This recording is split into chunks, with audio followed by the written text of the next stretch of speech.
thank you all for being here. I'm so excited. I'm Dina Stahlheber, the Executive Director over at the Center for the Arts. We're technically in New London, but we serve the 12 towns surrounding New London. So we're very excited to serve this awesome community with such talented and amazing individuals. And we're here to support the individuals who are literary, performing, and visual artists. And today is the first of some webinar series that we hope to continue of learning about all the different amazing talent that lives right next door. Gerry, you're just a wonderful individual. You have Cedar House Sound Studio here in the middle of Sutton. When I discovered you here, it was absolutely amazing. And I just love your space. You've done an amazing job here. You've been doing this for years. Why don't you share, for those who may not be familiar with you, a little bit about your background? Well, my background it was not this. This just kind of happened, culmination of life experience. But my background really is as a child and coming up is music. I had a very musical father, incredible singer. And once I got into college era, I went to the Berklee College of Music, Art School of Music, a lot of independent studies, and was a performing musician. And all throughout all of that, because it made sense, I had to have a tape recorder. So I had a tape recorder as a teenager, which like I did with my sister's bicycles, took apart to try to see if I could understand it, only to pretty much ruin it. Yeah, that's exactly right. I also did it to my parents' stereo. And then after a stint in the restaurant business as a chef, and then as a restaurant manager, so I had some experience in the business world. I decided I didn't want to be traveling around as a musician because I saw family coming, and I was about to get married. So I said, well, why don't I start a little recording studio in my basement? Almost 50 years ago now. And it just grew. And I think probably about 8 months into that little silly studio in my basement, I realized I had to quit my day job managing a restaurant. So I did, and one thing led to another, and frustrations happened where I couldn't do a job as well as I wanted to for a musician, and I'd have to buy another piece of equipment. And after decades of this, I have what you see here, which is a whole lot of stuff, but all tools of my trade. What we're sharing with you is even just a portion of a very large studio. That is correct. Where we are sitting right now is the control room.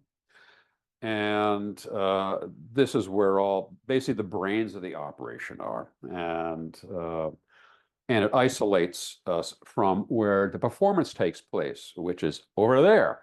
And there's a huge concrete wall that goes down to the basement, all the way up through this old ancient 170, 180-year-old barn. And this barn is covered in stall mats, what you'd have in a horse barn, big rubber mats that help isolate the floor. And so in here, all the equipment that records this, all the computers and noise-making things are kept. In fact, behind me is what we call the machine room, and that is where the machinery that makes noise, the computers, generate a lot of heat. That's where they live, to isolate it even from this room. The whole idea being that the recording spaces where musicians are as absolutely as quiet as can be. We even have the duct work that runs through is very specialized. It's all padded inside to absorb sound. Separate furnaces, air conditioners for the various rooms so that sound can't travel through the ducts from, say, this room into that room. And that is especially necessary today because the equipment that we use to record is so good, and that I have some of the things I have to worry about is has somebody eaten recently enough so that their stomach isn't making noise? Wow. So, in fact, there was once a recording session I did, and this one woman had a serious issue with borborygmi. That's what you call the grumbling of your stomach. And so I had to go and wrap her in foam insulation, so because the microphones were picking up her stomach. So that's why all these have to be in separate rooms and be separated.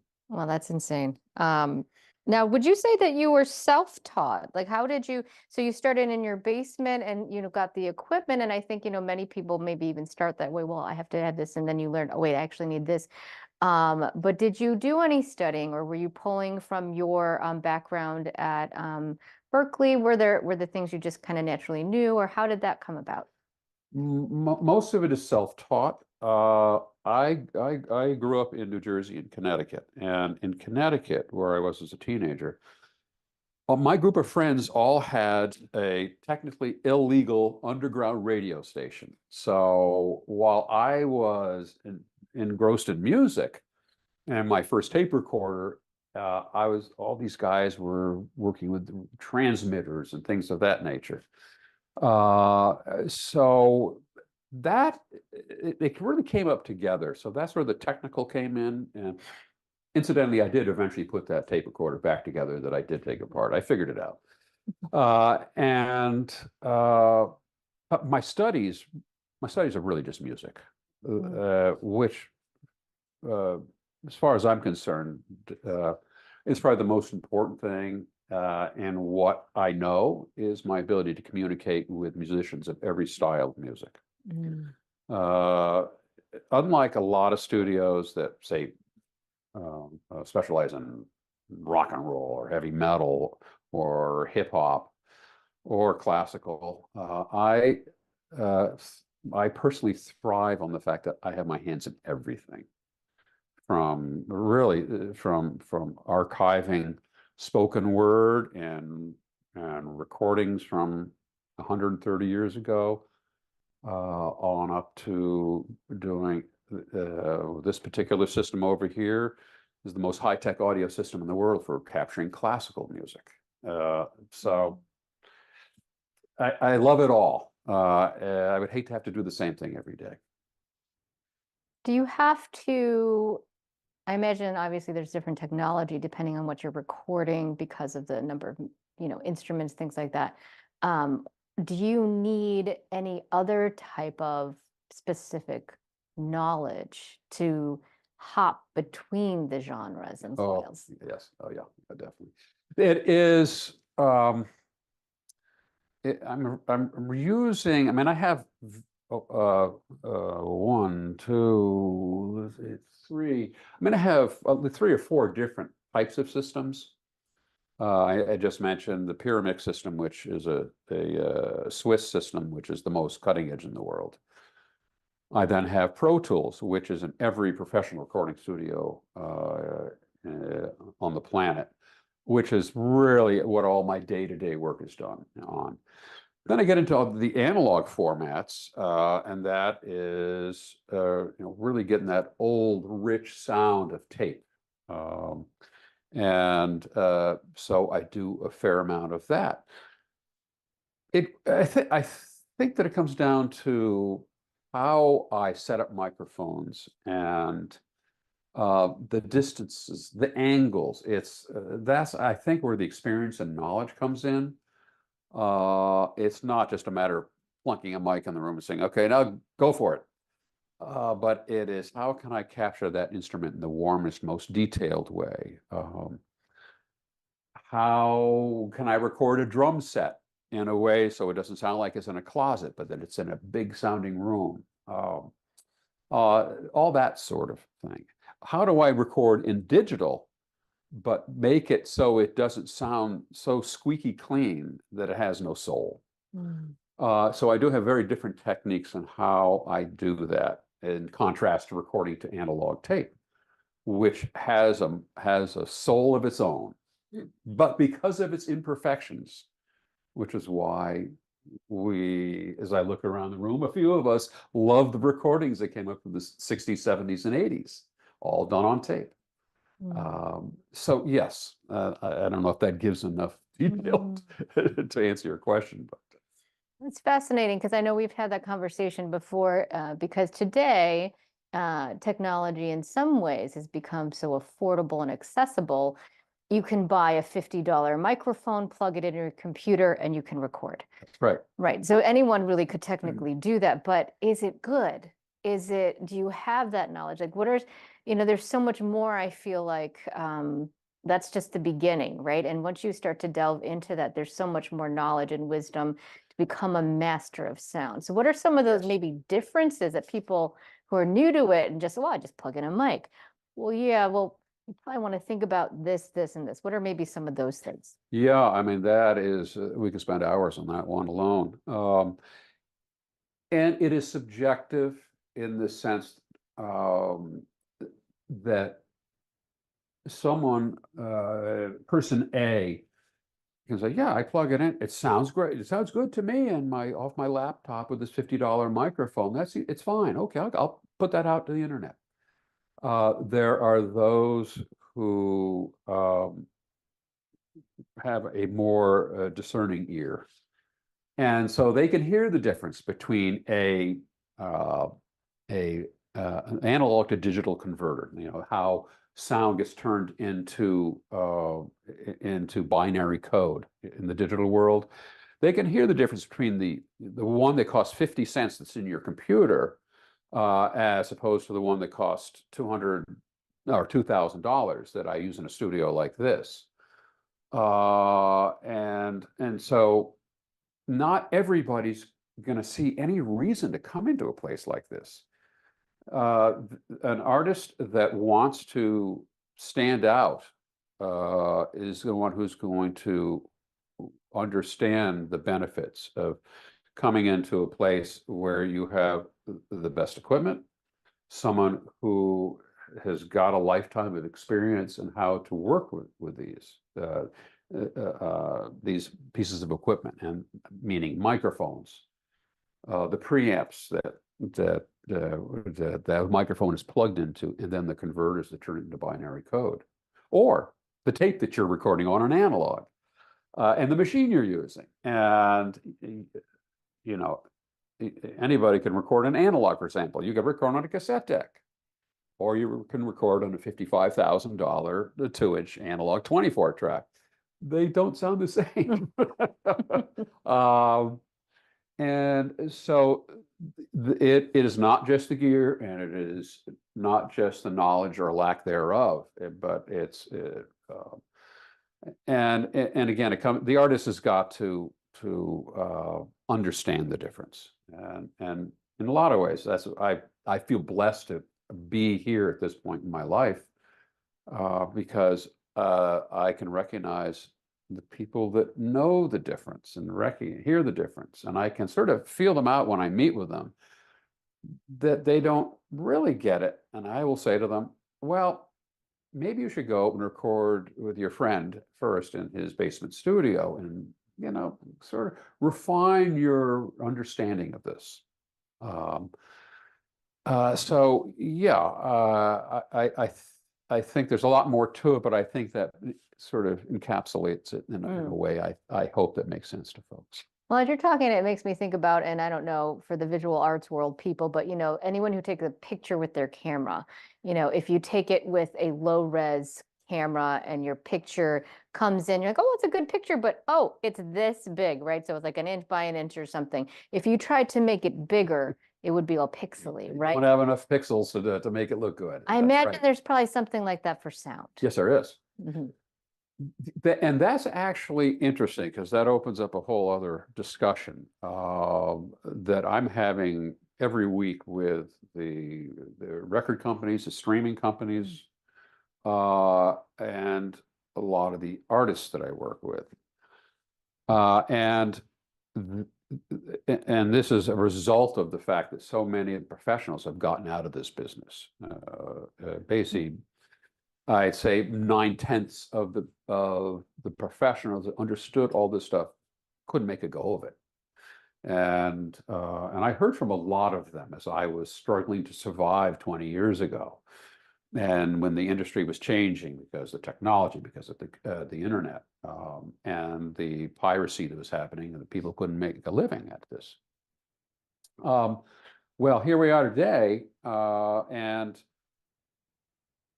to some people, they still think that the MP3 is cutting edge because that's what they hear. They hear that term.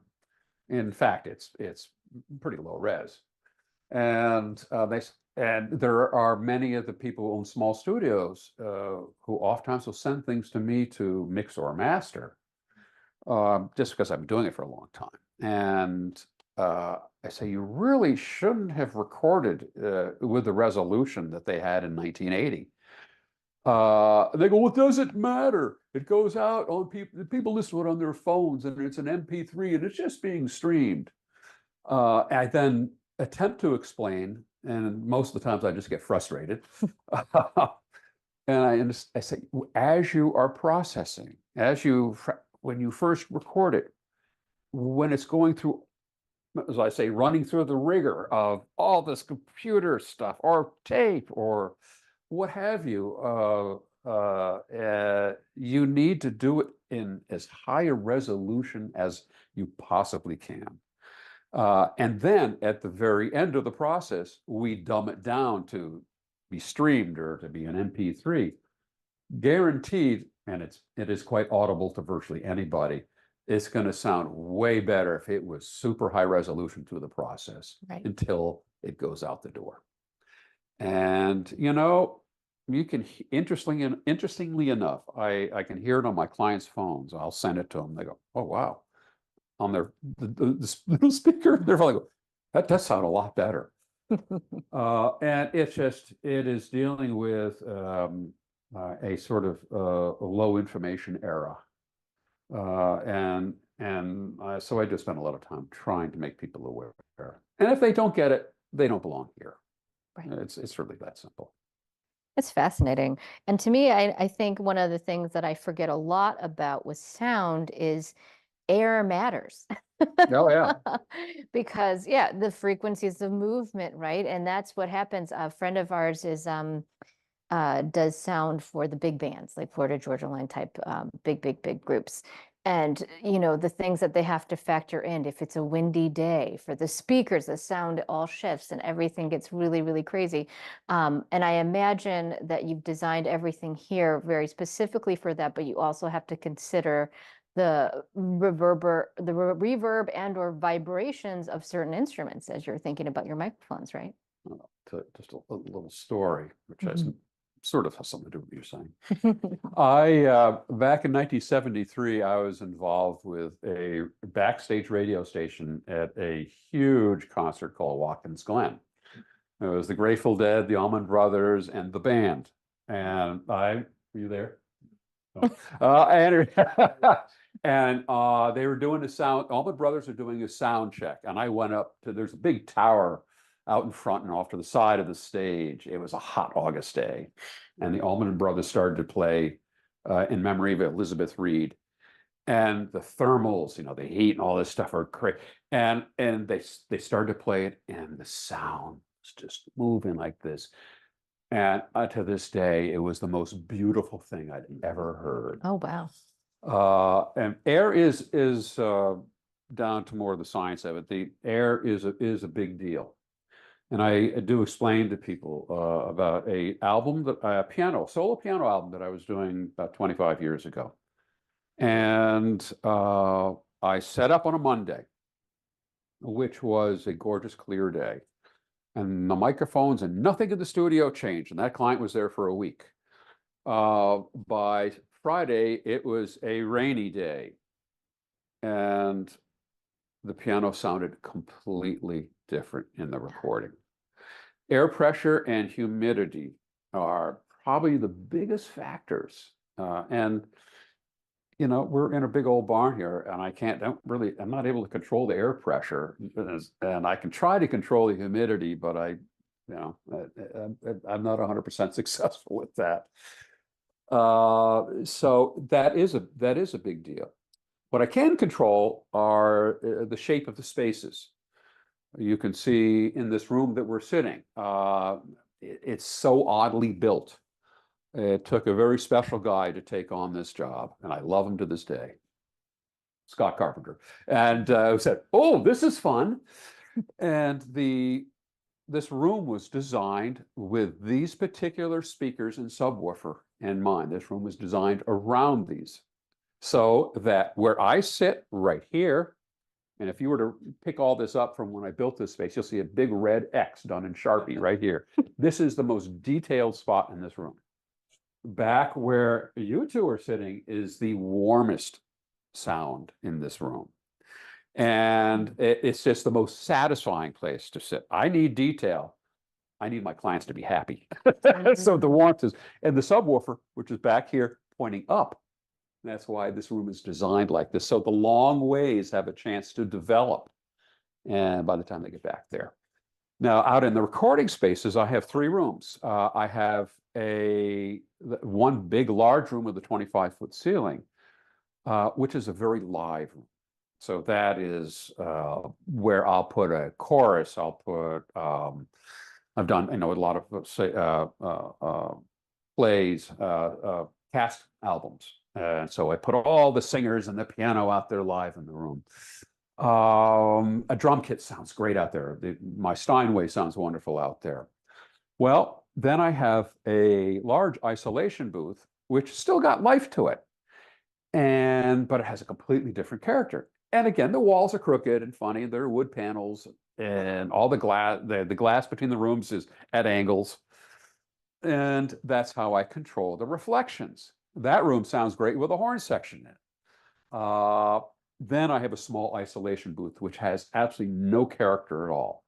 That's why I can put a lead singer, or I will, if I'm doing, say, an audio book for big publishers in New York, do voiceover work. So I have, these rooms are all designed to sound a certain way and to give me the most amount of sort of flavors of sound, depending where I put people in those 3 rooms. Amazing. That's why everything's so crooked, including my house, which is really old. Everything's kind of crooked. It's all very intentional, which I love. I think That is really, true. really thoughtful. That is true. And to the trained eye and to the trained ear and those who are familiar with it, I think they'll probably pick up on a lot of that if they were to see your space, which is really cool. Now, obviously, you didn't start out this way. You started very simple. And we spent a good amount of time talking about the tech, and we can come back there a little bit. But I know that that's only a small portion of what you do, as we've talked a little bit about it. It's a lot of it is working with the artist. Yes. Yeah. And that's actually, I mean, for my money, it's and what I love the most too is working with people. Excuse me. And to me, it's very fascinating because, what I love about the arts, and maybe many of you guys do too, is the creative process, right? And so it's not just like there's something that's created within ourselves that we get to create, but doing so with another or other people brings out even more.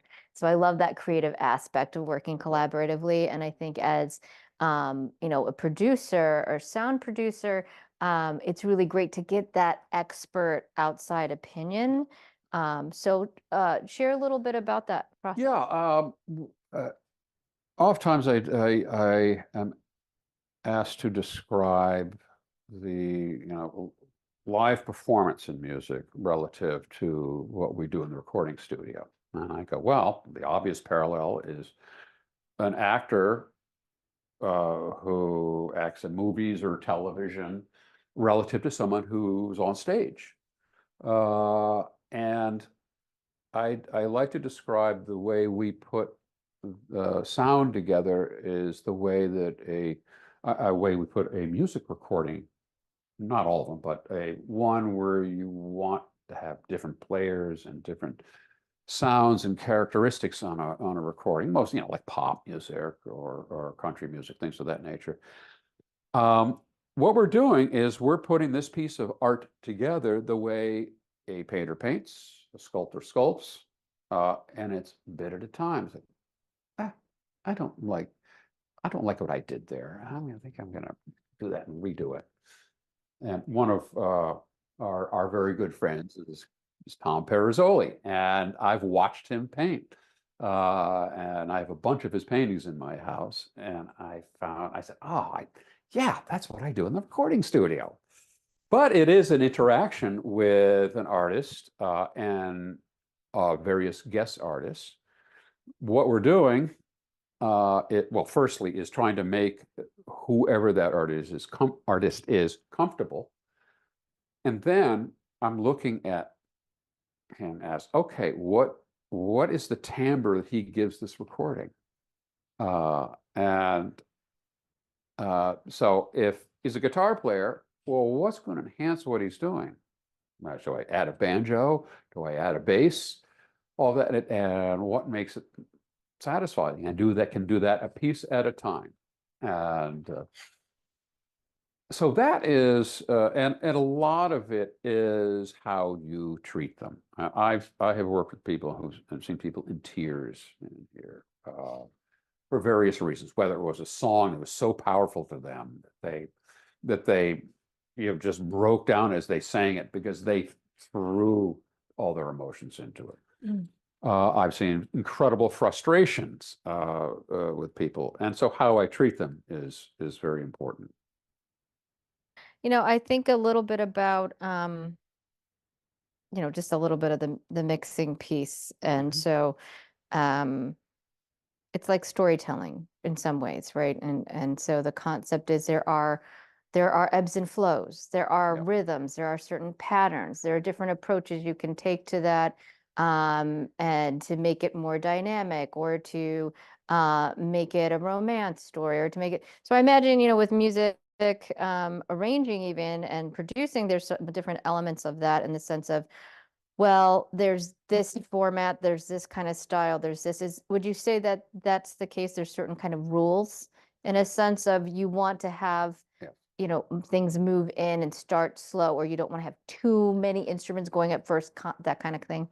I've developed a whole lot of techniques over the years, and I say I have a formula for how I sequence an album. Mm.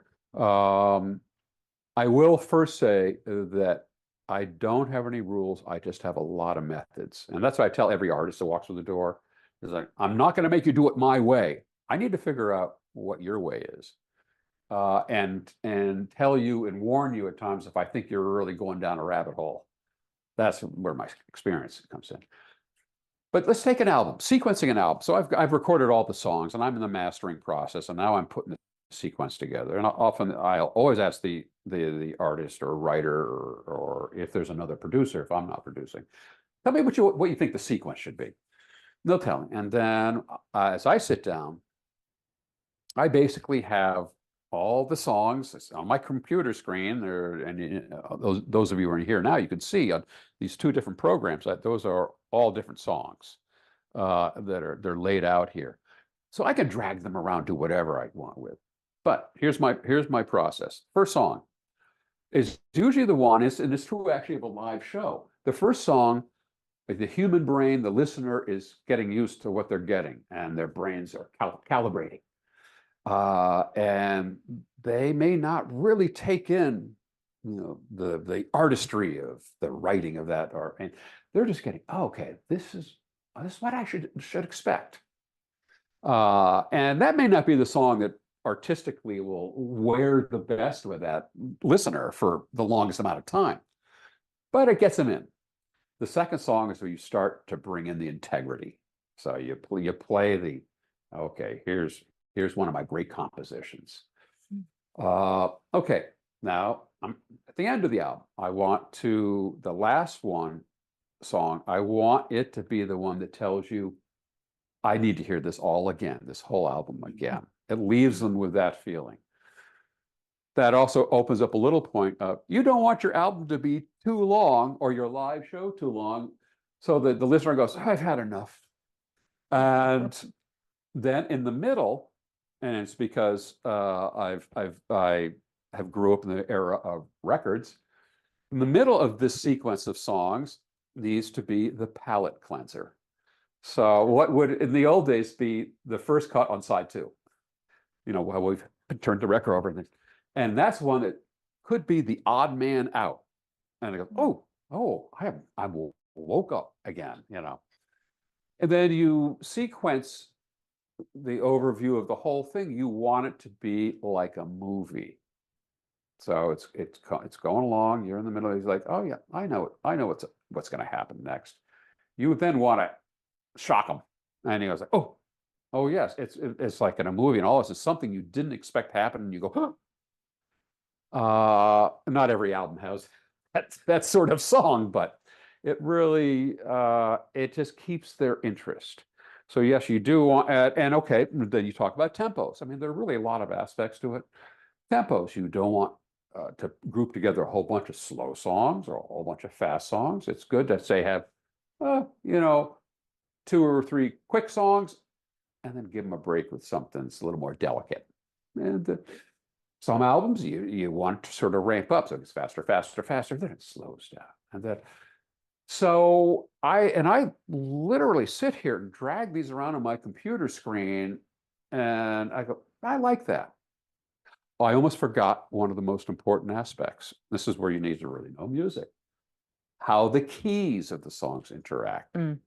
So if song number 1 is in the key of A, you don't want song number 2 to be in the key of A.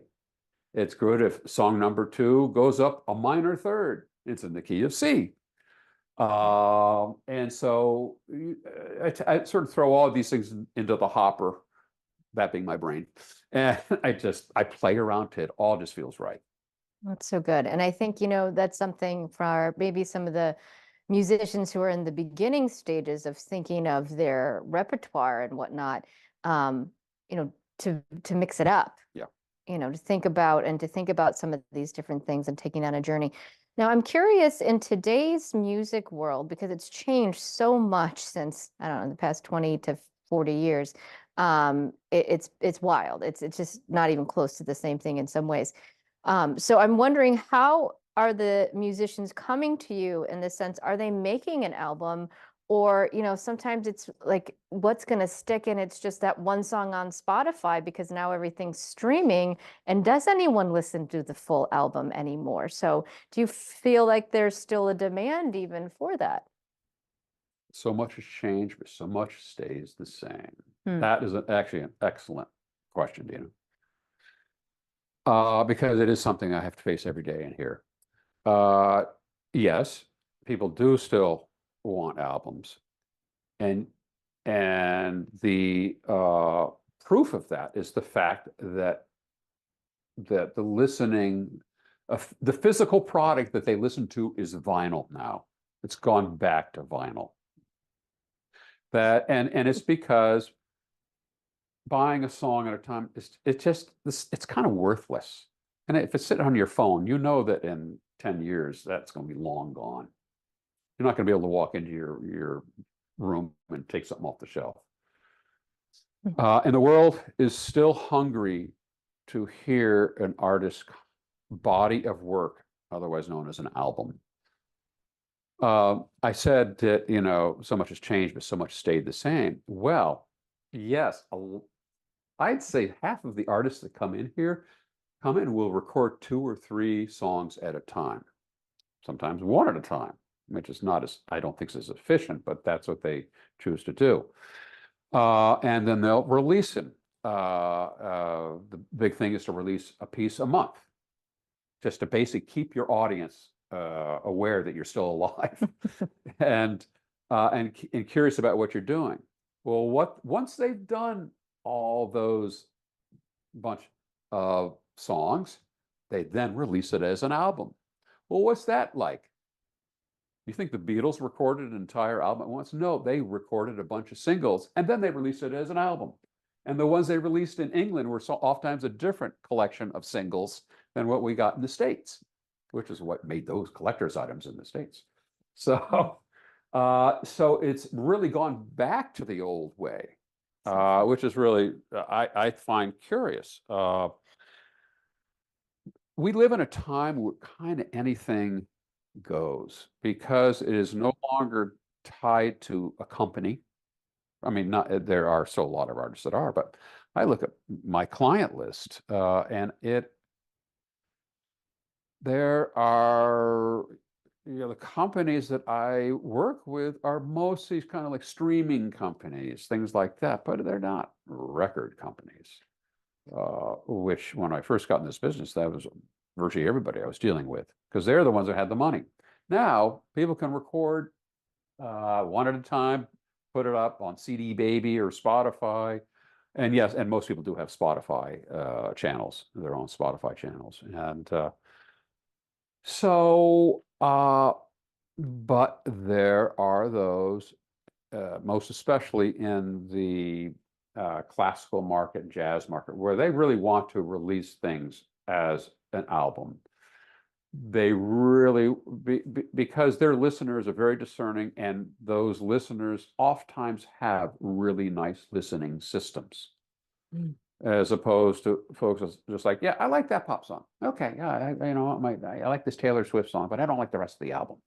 And they're not going to sit down and listen on a $50,000 system. They're going to listen on their phone or in their car. So we have every kind of listener, but certainly in the classical world, they're going to listen on a nice system, and those are people that will spend the money to have a nice system. And just the people that I know, they have incredibly nice turntables. So vinyl again, those people are really excited to put a vinyl on the turntable, and it is a different experience. It's a richer, far richer experience. Yeah. I'm going to tell you. I know I got off subject here. I'm going to tell you about something because I have a lot of schools that come in here, New Hampshire schools, in private schools, that will bring in 5 or 10 kids, and I have this little test that I do, where I have a CD of Sergeant Pepper's Lonely Hearts Club Band by the Beatles in 1966. I have the CD. I also have, thanks to the wife of Scott Carpenter, who built the studio, she had a virgin copy of that same album from the 60s that she never opened, that she gave to my son, Bruce. Wow. So I put them on, I play them linked up, and I switch back and forth. Mm-hmm. Now, then I asked them, I said, okay, kids, what do you like better, A or B? What do they pick? No joke, 100% of the time, the vinyl. I believe it. And I then say, why? And virtually all the time, the same words come out of their mouth after about 15 seconds. It's more real. Wow. So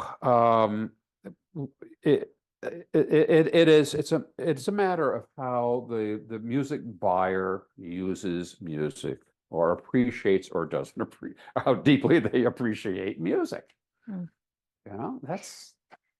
It's fascinating, and I forget when I learned about the difference, and I was just like, what? Is this even a process? But maybe explain for some of our listeners who maybe don't really realize the difference between analog and digital. It is more real, but there is a clear difference if you hear it. Why is it? Why is it that way? Without really going too deep into the weeds, analog really stands for, it's analogous to how sound works. You have a piece of tape, and on this piece of tape is a whole bunch of rust, and all that, the little flakes of rust, and all those little flakes of rust, when you buy that virgin tape, are all lying down. When I record something on that, the tape recorder heads turn those little pieces of rust up, and it is literally a picture of the sound waves. And it is, and in the world of analog, it's absolutely contiguous sound, no break. What is digital? Digital is taking a little snapshot of sound and turning it into binary code. It's not continuous sound. When the CD came out, for example, how we all first experienced digital, it was, the words were, oh, it's so cold and clinical. The devices that were turning this into binary code, well, they weren't taking that many samples a second. They were taking 44.1 thousand samples per second. You say, whoa, that's a lot. It's really not enough. And then that each time they took that snapshot of sound to turn in binary code, then you had what we call the word length. And that is how many little bits of binary code, or I think of them as adjectives, are describing what that sound was in the analog world. And 16 bits I describe as, well, if you had adjectives and you could stack them on the floor, they stack up about this high with 16-bit. And then things got better. Computers got better. The converters got better. We can then, I say, by the early 90s, well, they didn't just sample at 44.1 thousand times a second. Well, they could sample up at 96,000 times a second. And then the bit depth got more. It's got up to 20-bit. And 20-bit was, now see, if this is 16-bit, 20-bit, say, was up here. And then we got into 24-bit. That's about going up above the roof of the studio. Nowadays, we work at 32-bit floating point, which means it's whatever it needs as far as bits, the length of that description, those adjectives. They can go up to the stratosphere in that. So all of a sudden, there's all this detail.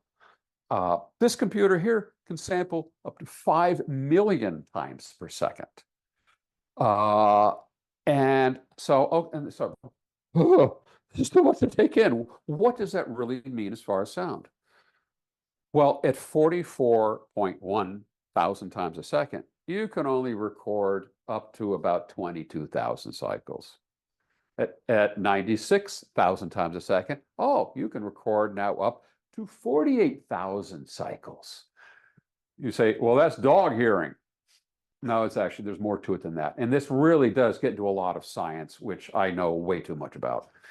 And what that means, it's a difference between if you're listening to a CD relative to listening to one of my fancy systems or to a record. It's a difference between the sound being kind of two-dimensional and flat. Well, you start to add in those higher frequencies and all those adjectives, you can now hear into the sound.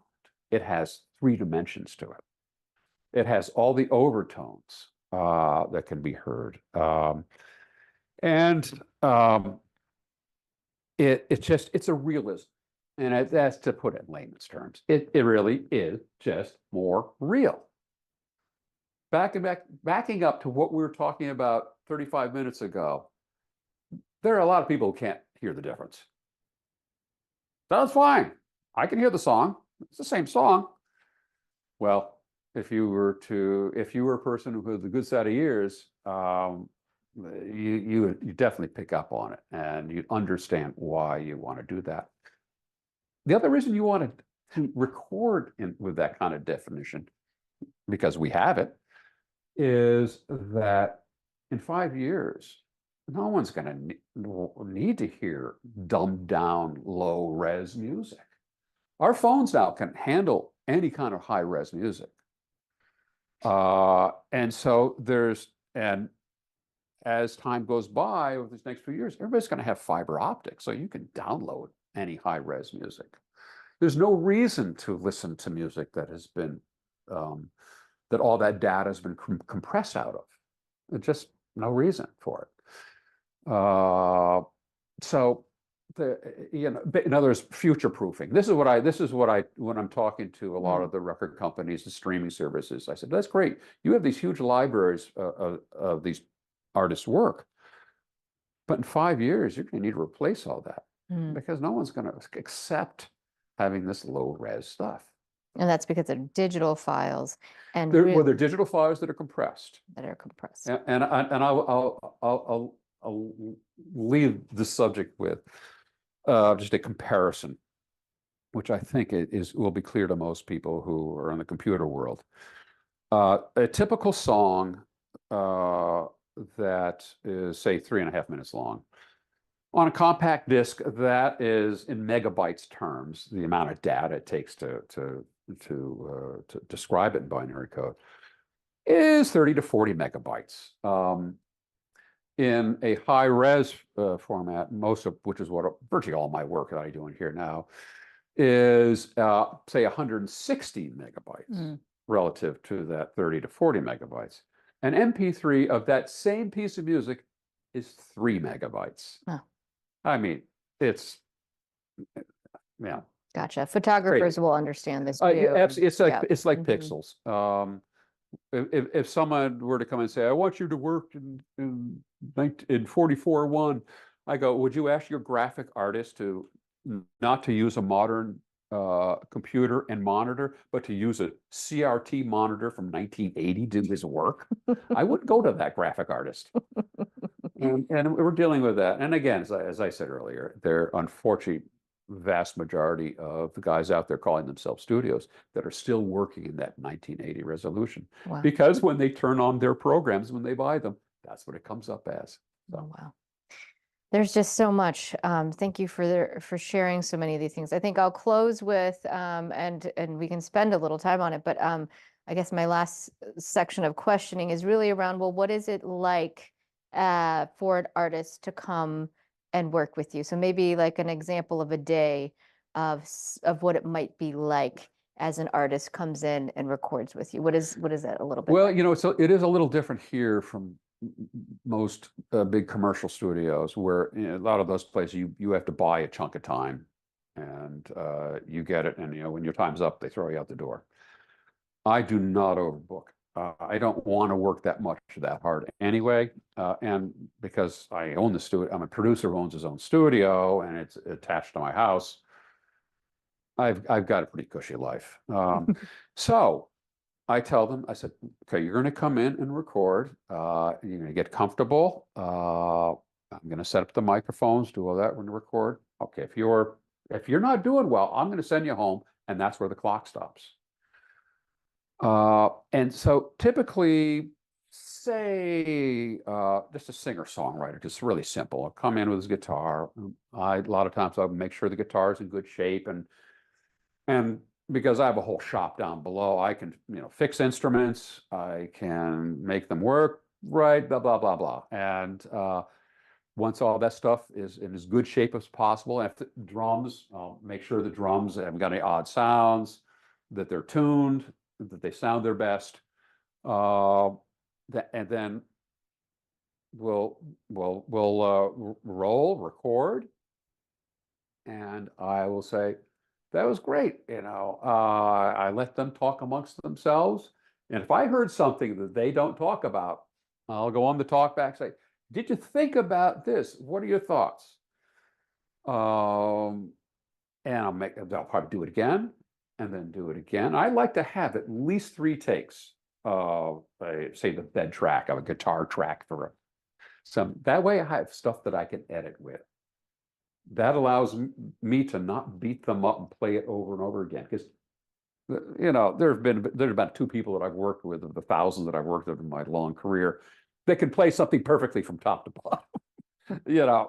So I try to take the load off of them, and with editing be able to make a perfect bed track. Okay, so we've recorded that guitar part. I edit together the best bed track. Then we'll go in, overdub bass or piano or something of that nature.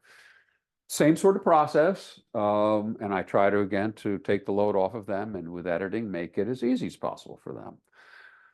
Then it comes, say, let's do the vocals. Well, I'll have them, and this is if they're overdubbing the vocals, not doing it live. If they're overdubbing the vocals, I may have them sing it 3 to 15 times. A lot of times, it takes them till the 5th take to really be warmed up and just enveloped in the song. And then I'll give them some feedback, because I do a lot of vocal coaching. I'm married to an opera singer, and I've had some great vocal teachers, and I'm a singer myself. So I work with them, and I do it in as loving a way as possible. and I know when I have to really pay attention to when they've gone up and they're coming down the mountain. It's like, okay, that's good for the day. Well, maybe we'll try this song another day. Uh, so much of it is psychology in doing what I do. And again, once they're fried or they know they're fried, then we stop, and that's it. Yeah, and the reason I can do that is I usually have a lot of the work I do is independently because my clients are all over the world. I do a lot of mastering and mixing for people in the Middle East or Europe or England. And so I got just go home. I've got stuff to do. Like for example, I have sitting right here is an entire album recorded with a woman from Tel Aviv, and her accompanist is from London. She's the one who's married to the first singer in Genesis. And I recorded this October 11th. Now, she was supposed to have 3 days. Well, she had to do it all, they had to do it all in one day because she's Israeli. She had to get back to her country 4 days, 5 days after October 7th. So this has been sitting, I have to edit it before she comes back in 2 months. But I'll edit it, I'll send it to her, she listens to it. So that's how I fill in the other end of my day. And so that's kind of how it is. But I get, for me, because prior to owning studios, I was a studio musician and I had some bad experiences. When I opened the door to my studio many years ago, I said, I'm going to do this in a way that's supportive and loving of artists because, a lot of them might as well be standing out there naked. They feel very vulnerable. Right. And so how you treat them is so important. It's their babies, right? I mean, Oh, in yeah. many cases, Totally. right, there's so much work, there's so much emotion, so much put into it. And I love that you respect that process and the human element, right? We're all people. And as we come in too, there's only so much that we can physically do. Do you find that a lot of people are prepared for the studio experience? Because, going, I imagine it's like painters, right? There's so many different ways and approaches of doing it. Some people I know love to stand for 3 minutes, do their painting, and then they're done. And that's the last thing. Other people will dabble here, and it'll take me, a year or 5 months to work on getting that thing completed. So everyone has their process. I imagine, for musicians, it's very, very similar. Some people might just spit that music out, and other people, it might be a long journey and they finally get there. So when they come to you, you probably are Wow. dealing with many, many different styles. Well, back up to what I said earlier, and that is I don't have any rules. I only have methods because you spot on everybody is different. And if I can't figure out what they're about and how they're made the most comfortable, then it's not going to look good for me. It's not going to look good for them. And I would have been out of business 40 years ago. And I think I said this earlier too, in that sense, that my sensitivity has to be not that, oh, great, you're here, you're my victim. I'm now going to slap my sound over your recording or your songs. I have to figure out what frames you best. And it's trial and error. That opens the door into what's fun about this. And what I tell them it's what Quincy Jones said when they were doing We Are the World, is all those egos walking there. He says, all right, everybody, leave your ego at the door. Yep. And so I always meet with my clients first before they start to work here. So they've seen the place, they make sure that they can put up with me and listen to the kind of work that I do. When they come in, we say, okay, we're a team now. And we have to be free to say, I think we should try this. And you have to be not afraid to say, no, I think that's a bad idea. Or, yeah, Gerry, that's a great idea, but on another song. That sort of thing. And it's just comfort and respect. Without it, it's not a whole lot of fun, really. And and everybody does have a different way. There are those that say classical pianists come in, and they have rehearsed this stuff till they're blue in the face. They come in and they can pop out this stuff very quickly. I have artists, I'm working with two of them now who have been working on these particular albums for 6 years. And then there are artists that will come in like, I want to book a day a month. I'm going to come in for 2 hours. I'm going to record 2 songs. Like, when I get done, then I have an album. I'll be good. So yes, everything. And each one is different. That's so fun. What a unique thing. Yeah. Well, thank you so much for your time, Gerry. There's just so much to it. And I love this because, we call this the mastery of sound, because I think if people are at the beginning of thinking of recording or even a little bit in, I think you paint a really nice picture of really just all the different elements of what it takes to be a master. Because it isn't just about one thing, right? It's not just about the equipment. It's not just about the air and the temperatures and things. It's not just about working with the artists. It's not just about the instrument. It's all of these things together. And it takes, I imagine, a lifetime like it has for you. I mean, you have it down. And I think that's wonderful for people to see. Right. And of course, the only people who are going to come to work with me are people who want to not have to think about, is that the right microphone? Is this equipment good enough? Where do I put that microphone? Because an artist needs to come and be an artist. In the same sense, the painter doesn't have to think about, well, I have to now go out and make my paints. All the thing to do is about mixing colors and so it's that freedom. I mean, and there are, of course, people who certainly love, whose brains are probably like mine, where I have such an equal balance of the art and the technical. And there are those who can do a very good job all on their own. There's one of those people back in the old days was Kate Bush. You're way too young to probably know who she is. She did everything, but she just had that. She booked all her own gigs, and she did everything, and she's amazing. And one of my favorite artists. So she probably didn't have to spend a lot of time in a studio with someone like me. So. Well, I think, one of the plugs too is, to me, having dabbled a tiny bit into this, in the musician side, trying to look into, oh, well, I'll just record it on my own.